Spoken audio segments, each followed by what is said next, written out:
যাদের কান দিয়ে পুষ পানি ঝরে আপনারা খেয়াল করবেন যে অ্যান্টিবায়োটিক ড্রপ, কিছু ঔষধ, অ্যান্টিবায়োটিক, অ্যান্টিহিস্টামিন খাওয়ার পর কারো কারো ক্ষেত্রে কান শুকিয়ে যায়। যাদের শুকিয়ে যায় তারা মোটামুটি মনে করবেন যে ভালো অবস্থানে আছেন। আর যাদের ড্রপ ব্যবহার করার পরও কান শুকাচ্ছে না, তারা মনে রাখবেন বিপদের মধ্যে আছেন।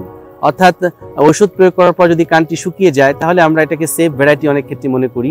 হ্যাঁ, আর যদি আনসেফ ভ্যারাইটি হয়, অর্থাৎ এটা মেডিকেলের ভাষাটি অনেক কঠিন হবে আপনাদের বুঝতে, যেটাকে আমরা বলছি স্কোমাস ভ্যারিয়েন্ট। এই ভ্যারিয়েন্টের রোগীদের আসলে কান দিয়ে পুষ পানি ঝরা শুকায় না এবং ওষুধ প্রয়োগ করার পরও, এবং বিভিন্ন ক্ষেত্রে যেটি দেখা যায় যে পুষ খুবই দুর্গন্ধযুক্ত। এই ধরনের ক্ষেত্রে রোগীদের ক্ষেত্রে আমার পরামর্শ হচ্ছে যে আপনারা প্লিজ কোনোভাবেই এটাকে অবহেলা করবেন না, দ্রুত ইএনটি সার্জনের পরামর্শ গ্রহণ করবেন।